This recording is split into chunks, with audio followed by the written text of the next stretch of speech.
Olá, meus amores e minhas amoras, tudo bem com vocês? Sejam muito bem-vindos a mais uma aula de atualidades aqui do Focus Concursos. Eu sou a professora Carla Kurz e hoje nós vamos conversar sobre a Butanvac e a Fiocruz, as vacinas brasileiras. Nós temos muita coisa para conversar aqui, então você que está chegando pela primeira vez, saiba que semanalmente acontecem as nossas aulas de atualidades. Nós temos uma playlist aí repleta de assuntos que podem aparecer no seu concurso, seja na sua prova de atualidades, seja na sua prova de conhecimentos gerais e também na sua redação. Então fica comigo aqui até o final para você entender mais sobre os imunizantes brasileiros. Pois é, vamos lá!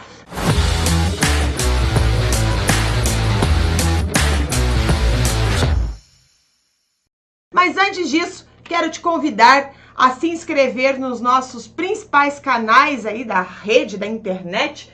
Então você tem aqui o acesso de muitas aulas pelo YouTube do Focus Concursos. Também o nosso Instagram, nós temos várias dicas dentro do nosso Instagram. Também tem o Instagram aqui da Prof. Carla Kurz, que você também pode entrar e seguir para ver mais dicas. Nós temos aqui o nosso Facebook, o nosso Spotify, que muitas aulas nossas vão até o Spotify, são baixadas no Spotify para que você possa baixá-las em casa quando tiver rede. E aí, quando você estiver na rua, no ônibus, no carro, enfim, você possa ouvir as nossas aulas sem gastar os seus dados de internet. Também nós temos dicas no Twitter e também aí temos toda a nossa equipe no LinkedIn, beleza? Então vamos lá, Butanvac e Fiocruz, as vacinas brasileiras. Pois é, né? Enquanto que o Brasil negocia a importação das vacinas estrangeiras contra a Covid-19, sim, nós temos pesquisadores que estão correndo paralelamente atrás de recursos para produzir imunizantes 100% brasileiros. Então nós temos aqui, olha, a vacina 100% brasileira. Instituto prevê fazer testes clínicos da Butanvac com seres humanos em apenas 3 meses e disponibilizar 40 milhões de doses a partir de julho. Bom, vamos lá então entender melhor o que são essas vacinas brasileiras. Os projetos que aparecem mais adiantados são a do Instituto Butantan, que anunciou no dia 26 de março que pretende começar então os testes em humanos em abril. E a Agência Nacional de Vigilância Sanitária, que é a Anvisa, que ela autorizar, né? E nós também temos aí avançado a vacina desenvolvida pela Universidade de São Paulo, a USP, em parceria com empresas do governo federal, que também pediu a agência para fazer pesquisas com voluntários. Na verdade, o Brasil hoje tem um desenvolvimento de 16 vacinas, mas nós vamos conversar aí sobre as principais delas, né? Vamos falar da Fiocruz, vamos falar da USP, vamos falar também da UFMG, vamos falar da Butanvac, enfim, tá? Então fica aí que tem muito conhecimento para você hoje. Então, segundo o presidente do Butantan, o Dimas Covas, a expectativa é de produzir 40 milhões de doses da Butanvac para serem disponibilizados em julho de 2021 para a população em geral. Tá? Então, ele estima, né, que nós teremos um processo de testes que leva a mais ou menos aí 3 meses.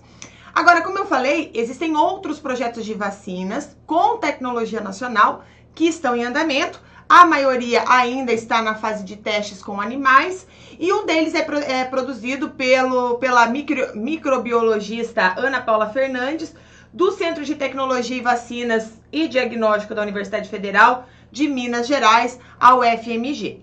Um outro exemplo é a vacina via spray nasal, de uma pesquisa liderada pelo professor da Universidade de São Paulo, Jorge Calil.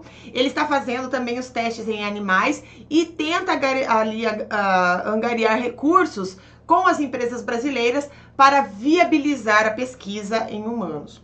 E o governo Bolsonaro também disse que tem 2 outros projetos que receberam verbas federais que estão avançando e que estão chegando aí à fase dos testes clínicos, além da vacina que foi anunciada ali na sexta-feira. Talvez você, ouvindo essa aula, possa se perguntar, mas Carla, o que o Brasil tem a ganhar com as vacinas nacionais contra a Covid-19, tá? Será que não seria mais fácil a gente trabalhar diplomaticamente, enfim, para importar essa vacina? Então vamos lá conversar um pouquinho sobre isso. Porque muitos pesquisadores apontam que um dos principais benefícios para fabricar as vacinas no Brasil é reduzir a dependência do país em insumos importados, porque atualmente o Brasil importa mais de 90% dos insumos farmacêuticos usados em medicamentos e vacinas, isso tudo segundo a Associação Brasileira de Indústria de Insumos Farmacêuticos. Então, o problema de depender de outros países ficou mais evidente agora na pandemia, porque o calendário de vacinação contra a Covid-19 sofreu diversos atrasos por conta da dificuldade da entrega dos produtos vindos da Ásia. Mas nós temos outras vantagens. Então, eu selecionei 4 vantagens aqui, né? Então, uma menor dependência externa, que eu estava comentando agora, uma rapidez na adaptação das vacinas e das novas variantes, né? O uso do conhecimento para criar vacinas contra outras doenças e a menor dependência de importações. Essas seriam aí 4 vantagens imediatas que posso falar para você nessa aula. Agora, as 2 vacinas usadas no país, que é a Coronavac, que é distribuída pelo Butantan, e a Oxford AstraZeneca, que é disponibilizada pela Fiocruz, hoje dependem da importação da China e da Índia. Tá? E essa dependência externa também se aplica, por exemplo, à fabricação das outras vacinas e também dos medicamentos. Só para você ter uma ideia, atualmente só existem 2 institutos capazes de produzir todas as etapas de uma vacina em território nacional, que é o Butantan e a Fiocruz. Por isso que a gente fala dos 2 aqui neste momento, tá? Eu tenho aqui uma imagem da Agência Brasil, né, que é a agência do governo, que confirma, então, a informação. Atualmente só existem 2 institutos capazes de produzir todas as etapas de uma vacina em território nacional, que é, então, o Butantan e a Fiocruz, segundo o próprio governo, tá? E das 17 vacinas distribuídas por esses 2 institutos, só 4 são feitas aqui no Brasil. Tá? Então, se depender da importação de ingrediente farmacêutico ativo, que é o IFA, que é como é chamada a matéria-prima, para produzir ali os imunizantes. Então, o problema, o que acontece? Existe um baixo custo de produtos fabricados em países como a China e a Índia, como você deve imaginar, porque isso se aplica a quase tudo no mundo. Né? Então, o que acontece? Por ser muito barato comprar os insumos desses países, acaba gerando, vamos dizer assim, desincentivos para que o governo brasileiro invista em tecnologia nacional para o desenvolvimento dessa tecnologia no lugar da compra. Né? Então, até eu coloquei aqui um trecho de uma reportagem da BBC News, do sanitarista Gonzalo Vecina Neto, que fundou e foi o primeiro presidente da Anvisa, e ele disse assim, olha, China e Índia têm escala econômica e mão de obra mais barata que a nossa. Podem se dar o luxo de pagar menos e usar um exército de gente como mão de obra. Além disso, as leis ambientais são mais frouxas. Essa indústria, particularmente a química, é muito suja. Então, obter licença ambiental para uma fábrica que produz IFA, né, um insumo farmacêutico ativo, representa custos. No Brasil, temos uma preocupação maior com a saúde do trabalhador, né, e com o meio ambiente. Então, há um gasto maior de saída, segundo a explicação dele, tá? Agora, assim, por outro lado, depender da China e da Índia, né, pode deixar, por exemplo, o Brasil numa posição bastante vulnerável quando a gente precisa com urgência. Então, assim, apesar de ser mais barato, né, ele deixa o Brasil vulnerável diante da urgência de vacinas ou insumos farmacêuticos, como ocorreu durante todo o ano de 2020 e agora principalmente aqui a partir do início de 2021, quando as vacinas começaram a ser feitas. Né? Então nós tivemos também, associados a tudo isso, conflitos diplomáticos com os países fornecedores, que isso pode, né, teve inclusive vamos dizer assim, uma repercussão, né, das possíveis retaliações e atrasos na entrega desses insumos para o Brasil. Segundo o Thiago Roca, que é o gerente de parcerias estratégicas e novos negócios do Butantan, ele fala assim, olha, não é só uma questão de custo e venda, não é uma questão só econômica, é uma questão estratégica, quando ele fala de fabricar vacinas no Brasil. Então ele diz assim, ó, China e Índia viraram quase produtores únicos de alguns insumos. Se algo acontecesse com esses 2 fornecedores, o mundo fica de joelhos. Né? Então aí é um cenário geopolítico bastante interessante dessa questão da dependência, que pode vir a aparecer na sua prova, você que tem geopolítica no seu caderno no seu edital, né? É importante que você se ligue nessa questão, né? Como que o mundo fica de joelho aos produtores de matéria-prima, né, de produtos mais baratos e tudo mais, quando acontece uma situação como a pandemia está levando a gente a observar várias coisas das nossas relações comerciais, né? Agora, uma outra pergunta, que é uma pergunta bastante interessante, é que se essas vacinas, elas servem para essas novas variantes, é um medo, né? Por quê? Vamos hipoteticamente dizer que o Brasil torna-se autossuficiente em vacinas contra a Covid-19. Se isso acontecer, a gente pode dizer que também pode ser uma arma importante, claro, né, contra as novas variantes do coronavírus. Por quê? Porque as pesquisas indicam que as vacinas que existem no mercado têm uma eficácia reduzida contra aquela variante de Manaus, né? Ali que ela foi apelidada de P.1, né, ou P1.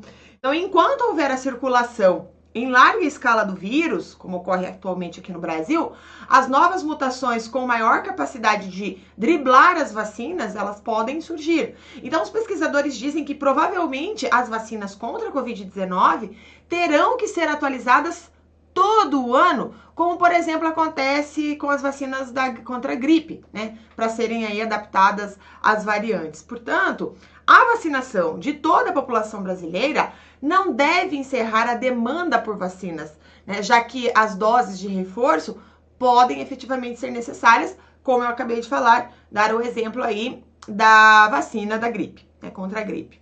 Também quero passar aqui para você uma outra frase que eu achei interessante, do Julian Tang, que é um virologista da Universidade de Leicester, né, no Reino Unido, que ele diz assim: no início do ano passado, tínhamos só o vírus que surgiu em Wuhan, na China. Nesse ano, já temos 3 variantes que causam preocupação. Nesse período do ano que vem, poderemos ter mais variantes. Então, é possível que a vacina tenha que ser atualizada todo ano para acompanhar esse ritmo, né? Como eu estava falando agora. Então, se, por exemplo, o Brasil tiver vacinas 100% nacionais, o que pode acontecer? A gente consegue promover, né, adaptações aos imunizantes mais rapidamente, sem depender aí, por exemplo, da vontade dos fabricantes estrangeiros e das novas negociações para a importação dos produtos. Além disso, se as novas variantes surgirem em diferentes partes do mundo, os fabricantes europeus podem dar mais urgência às adaptações das vacinas às mutações que circulam naquele continente, ou seja, na Europa. Então, ao ter a própria vacina, o Brasil poderá ter uma maior independência naquilo que a gente chama de estratégia de imunização contra a Covid-19. É bem importante aí. O presidente do Butantan, que é o Dimas Covas, que eu já comentei aqui com você no começo da aula, disse que os pesquisadores do Instituto estão utilizando aspectos genéticos da variante de Manaus nas pesquisas para produzir a Butanvac, né? Então, a BBC News até publicou no dia 26 de março a Butanvac. O que se sabe sobre a vacina 100% brasileira, que pode trazer 40 milhões de novas doses em julho. Então, nessa reportagem, ele diz, né, que fala sobre a variante de Manaus, que é a que está sendo estudada, fala sobre o estudo do Jorge Calil e da Ana Paula Fernandes, e esses 2 pesquisadores também dizem que o processo de elaboração das suas vacinas contempla a variante de Manaus, ou seja, a expectativa é que esses imunizantes brasileiros protejam contra a P1, né, que tende a se espalhar por todo o Brasil e se tornar, muito provavelmente, aí o vírus prevalente, por ser aí o mais transmissível que a cepa original, aquela que tinha vindo da China. Então, a cepa brasileira, ela é mais transmissível do que a cepa original de Wuhan, tá? Uma outra questão apontada pelos pesquisadores e bem importante, né, e que pode aparecer em provas, por exemplo, a sua discussão, é o uso do conhecimento dessa vacina da Covid-19 para fabricar outras vacinas. Tá? Então, essa é uma questão interessante, porque nessa reportagem da BBC News Brasil, os pesquisadores que foram ouvidos dizem que o conhecimento e a infraestrutura criada para produzir vacinas contra a Covid-19 no Brasil poderão ser, sim, utilizadas no futuro em vacinas contra outras doenças. Tá? Por exemplo, a própria Butanvac é um exemplo de que o conhecimento desenvolvido para combater uma doença pode ser aplicada contra outra, tá? Porque essa vacina contra a Covid-19 vai utilizar a mesma tecnologia da vacina contra a gripe, que também é fabricada pelo Instituto Butantan. Tá? Nós temos aqui, ó, o governo federal também anunciou que quer testar a vacina nacional desenvolvida pela USP em parceria com as empresas, né, como eu estava falando há pouco. Então, assim, estão surgindo muitas possibilidades. Agora, o vetor usado na vacina do Butantan, né, é o vírus chamado Newcastle, que infecta aves. Então, os pesquisadores injetam nesses vírus os genes da spike do coronavírus, como é chamada a proteína que se encaixa nas células humanas para promover aí a infecção. Então, depois de modificar o vírus Newcastle com a proteína do coronavírus, ele é introduzido em ovos de galinha, né? Em ovos de galinha, onde se multiplica a vacina contra a gripe, que também é produzida aí com o uso de ovos, né? E não é só vacina, tá, gente? Nós temos vários medicamentos que se utiliza ovos, né? Até quando eu estou de plantão no hospital onde eu trabalho, né? Pergunto aos pacientes quando vão tomar anestesia geral, por exemplo, se tem alergia ao ovo, né? A clara de ovo mais especificamente, porque os medicamentos que nós utilizamos vai aí essa matéria-prima, tá? Bom, então assim, além disso, a Covid-19 vai ser feita na mesma fábrica usada para fazer o imunizante contra a gripe. Então, se outras fábricas pelo país forem construídas ou adaptadas para produzir vacinas contra a Covid-19, elas poderão eventualmente ser aproveitadas no futuro para produzir imunizantes contra outras doenças. Quero passar aqui para você uma frase da pesquisadora Ana Paula Fernandes, que eu já comentei aqui, que é coordenadora do CT de vacinas da UFMG, né, que ela diz assim, olha, desenvolver esse conhecimento científico e infraestrutura vai possibilitar, por exemplo, que o Brasil produza vacinas contra doenças regionais que não despertem interesses dos fabricantes estrangeiros, que é o que eu estava falando com você há pouco, né? Olha, se começar a sair variante para tudo que é canto, muito provavelmente os países detentores da tecnologia da vacina vão produzir os imunizantes para as variantes deles. Então, para a gente não ficar refém disso, é interessante que a gente produza a nossa própria vacina. Ela diz assim, ó, por exemplo, tem um tipo de malária que é comum no Brasil, mas não em outros países. Tem dengue, zika, chikungunya. Então, fabricar vacinas eficazes contra doenças que predominam aqui é importante para proteger a população, tá? Então, aqui a frase da Ana Paula, né? Da Ana Paula Fernandes, pesquisadora, então, da UFMG, que está desenvolvendo aí uma vacina. Agora, é claro, né, que tudo que tem vantagem, tem desvantagens também. E, então, a principal desvantagem de desenvolver essa vacina é o custo, né? Então, apesar das vantagens que foram mencionadas pelos cientistas, que eu passei aqui para você, investir em tecnologia nacional de vacinas gera custos elevados e demanda da vontade política. Então, no final, por exemplo, lá da década de 80, década de 90, o Brasil chegou a ter pelo menos, né, 5 institutos com capacidade de produção de vacinas, que era a Biomanguinhos, o Instituto Butantan, a Fundação Ezequiel Dias, o Instituto Vital Brasil e a Fundação Ataúfo de Paiva. Tá? Na época, o regime militar investiu em produção nacional por considerar estratégico não depender da importação dos insumos farmacêuticos. Mas desde a abertura econômica no governo do Fernando Collor de Mello, o Brasil vive um processo de desinvestimento progressivo no setor de vacinas. Tá? Que é interessante aí a gente pensar nesse processo. Então, atualmente, como eu disse, só o Butantan e a Fiocruz fabricam vacinas do início ao fim do processo no Brasil. Também os pesquisadores eles estão usando um termo chamado Vale da Morte. Não sei se você já chegou a ouvir, mas os cientistas brasileiros criaram essa expressão para caracterizar o abismo que eles enxergam entre a descoberta científica e a transformação dela num produto final, que é esse termo Vale da Morte. Inclusive, a Ana Paula Fernandes, da UFMG, diz que o Brasil tem um conhecimento científico para produzir vacinas com tecnologia de ponta, mas falta dinheiro para testar em humanos e fábricas para produzir em larga escala. E ela diz assim, olha, né, aqui na frase, ó, Temos capacidade técnica, pesquisadores de ponta, mas existem gargalos que impedem as descobertas se transformem em vacina. Temos conhecimento técnico para fazer vacinas como a Pfizer e a Moderna contra a Covid-19, mas não temos matéria-prima, investimentos e fábricas para produzir. Então a questão é bastante complexa. E o Khalil, que é o outro pesquisador, ele lá do Instituto Butantan, diz assim, ó, nós temos uma ciência de excelência no Brasil, mas precisamos atravessar o Vale da Morte, que é ir da descoberta científica nos laboratórios acadêmicos para a fase final da industrialização. Então, se o Brasil conseguir transpor esse abismo, alguns pesquisadores enxergam uma possibilidade de conquista de mercados na América Latina e nos países pobres. Então, por exemplo, o presidente do Butantan disse, ao anunciar a Butanvac, que a intenção é exportar a vacina para os países de renda média e baixa, depois que os brasileiros tiverem sido imunizados. Então, a produção da Butanvac vai ser feita, será feita aí num consórcio que inclui uma fabricante vietnamita e outra tailandesa, embora 85% da participação desse grupo seja do Butantan. Portanto, esses dois países deverão receber doses de vacina fabricada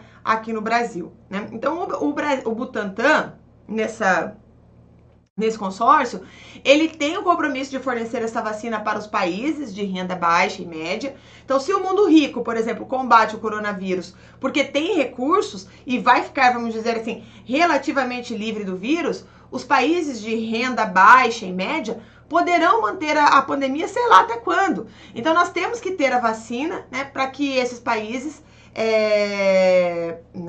para esses países, para que globalmente todo mundo seja bem sucedido, né?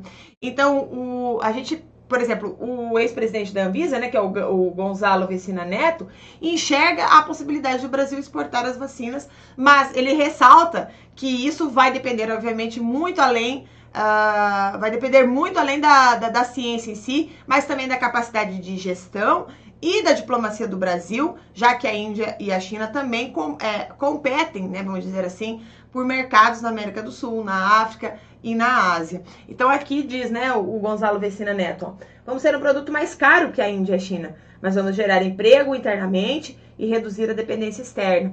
E dependendo da política compensatória, podemos conquistar alguns mercados. Mas lógico que vamos ter uma briga, vamos ter que brigar com um cachorro grande, né? Aí a frase dele que eu tentei explicar aqui para você. Bom, uma outra pergunta importante. Quem é que vai pagar pela Butanvac? Você já pensou nisso? Quem é que vai pagar pela Butanvac?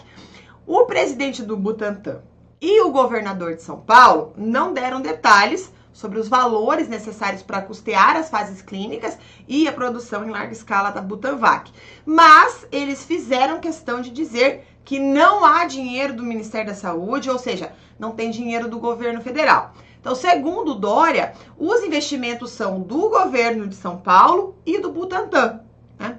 E o Dimas Covas, né, disse assim, não há, que é o diretor do Butantan, né, ele disse assim, não há nenhum recurso do Ministério. Os recursos são do Butantan e do Estado de São Paulo, como ocorreu na produção da Coronavac também, aí completou o Dória, né? E aí nós brasileiros, começamos a acompanhar, né, algumas notícias nos jornais, enfim, né, que mostram um entrave político nessa questão da vacina, que já foi motivo de aula nossa aqui no Focus Concurso, sobre as questões políticas que envolvem a vacinação. Então dá uma olhadinha nesse novo capítulo da novela. Olha só, a Valor Econômico, a revista publicou no dia 26/3, ó. Após Dória apresentar Butanvac, o governo federal anuncia outra vacina brasileira para a Covid. Trata-se de um imunizante desenvolvido em parceria entre duas empresas e a Faculdade da Medicina de Ribeirão Preto, o que já tem pedido junto à Anvisa para testes clínicos. Aí depois o G1 publica. Após Dória anunciar a Butanvac, o ministro diz que a Anvisa já recebeu o pedido de testes da vacina apoiada pelo governo federal. Então também aqui no dia 26, ó, o anúncio foi feito horas depois de o governo de São Paulo anunciar que vai pedir autorização para os testes da Butanvac. No meu ponto de vista, não tem nada a ver um ponto com o outro, disse o ministro da Ciência. Tá? Então, eu vou conversar mais um pouquinho sobre isso daqui a pouco. Mas vamos ver uma outra questão aqui, que é saber em que fase está a vacina do Butantan. Tá? Então, o Globo publicou no dia 26 também, olha, Butanvac, saiba tudo sobre a nova vacina do Butantan contra a Covid-19, entenda todos os detalhes do imunizante, que pode ser a primeira vacina desenvolvida e produzida em território nacional contra a doença. Então, o imunizante brasileiro está sendo desenvolvido, na verdade, desde 2020 por um consórcio internacional, tá? Não foi nacional, ele foi internacional, mas é liderado pelo Butantan, que tem a participação, como eu já disse, dos laboratórios do Vietnã, que é o Instituto de Vacinas e Biologia Médica Vietnamita, e da Tailândia, que é a Organização Farmacêutica Governamental da Tailândia. E, segundo os dados, olha, 85% do fornecimento total da Butanvac será feito pelo Butantan e o restante pelos integrantes do consórcio internacional, caso a vacina funcione. Então, historicamente, o desenvolvimento de vacinas pode levar anos, isso você já sabe, você com certeza já ouviu falar. Mas durante a pandemia da Covid-19, os imunizantes foram criados em tempo recorde. Então, até o final de março, 7 deles estavam sendo aí aprovados. Uma outra questão que eu quero trazer para você aqui é os BRICS e as outras iniciativas brasileiras, né? Porque dos países dos BRICS, que é um grupo de 5 grandes países emergentes, que é formado pelo Brasil, Rússia, Índia, China e África do Sul, apenas o Brasil e a África do Sul não desenvolveram a sua própria vacina. Então, a dependência da importação de insumos tem sido um entrave para a imunização no país, tá? Então, por exemplo, a produção do Coronavac pelo Butantan é dependente do IFA, que eu já falei aqui, né? Aquele ingrediente farmacêutico ativo, né? Que é trazido pela China. Então, assim, as dificuldades na liberação do insumo já atrasaram no começo de 2021 o fornecimento de doses para o Programa Nacional de Imunização. E tanto é que, olha só, 7,03% era a porcentagem dos brasileiros vacinados com uma dose até sexta-feira do dia 26/3, segundo o levantamento dos consórcios de veículos de imprensa. Ou seja, apenas 2,19% da população receberam as 2 doses da vacina, né?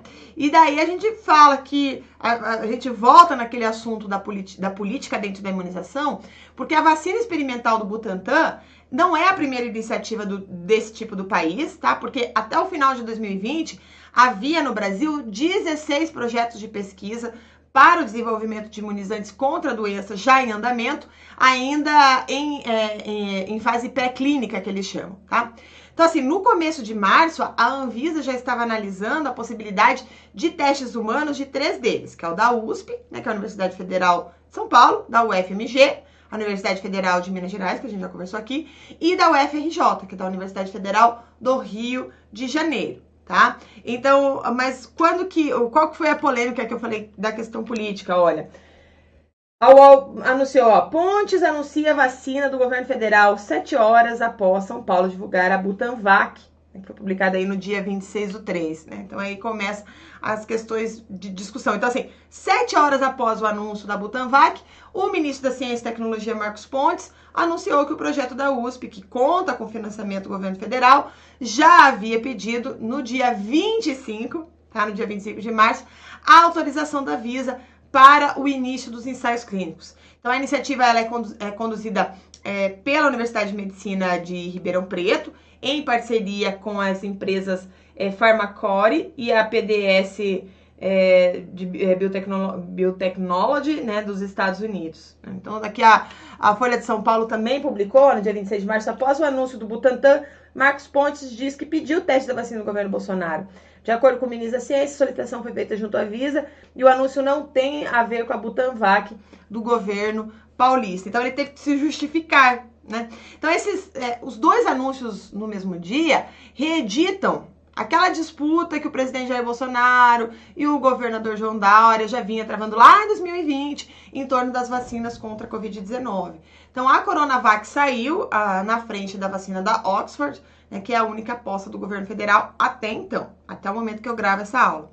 Então, em entrevista, o Marcos Pontes negou que o governo federal que esse anúncio, né, tenha sido uma resposta ao governo paulista, enfim, né? E segundo ele, o Ministério tem aí garantido os 200 milhões de reais para financiar estudos clínicos de vacinas brasileiras em 2021. Beleza? Bom, então é isso que nós temos de novidades, né? Então, somente a Fiocruz e o Butantan conseguem produzir vacinas do começo ao fim, mas nós temos várias vacinas sendo aí pesquisadas aqui no Brasil, ao menos 17 vacinas, e vamos ver o né? Hoje, nessa aula, você aprendeu quais são as vantagens e quais são as desvantagens de produzir as vacinas aqui no nosso país. E vamos ver aí quais são os próximos capítulos. E assim que nós tivermos novidades, uma atualidade, estarei aqui novamente para falar com você, para que nenhum detalhe importante para sua prova seja perdido. Lembrando que dessa aula, né, além da sua informação, obviamente, você retira informações muito importantes para a sua prova de geopolítica, para a compreensão das relações internacionais, para a questão do mundo econômico, do mercado, né? Da questão dos BRICS, como que o Brasil se posiciona. Então, não é uma aula apenas de imunizantes, tá? Ou da disputa política da vacina que existe aqui dentro do Brasil. Mas existe uma compreensão de mundo, uma análise social global, né? Uma questão geopolítica essencial para que você mande muito bem nas suas provas, né? E que você compreenda todas essas notícias que estão acontecendo, que aparecem aí no Brasil, tá bom? Então é isso, gente. Termino a nossa aula de hoje. Depois de você assistir essa aula, você pode assistir outras aulas minhas aqui de atualidades gravadas aqui no Focus Concursos, para você entender mais sobre vacinas, para você entender mais sobre política, para você entender mais de geopolítica. Então tem muita coisa boa para você assistir, maratona aí as nossas aulas, que vai valer a pena, certo? Um grande beijo para você e até a próxima segunda-feira de atualidades.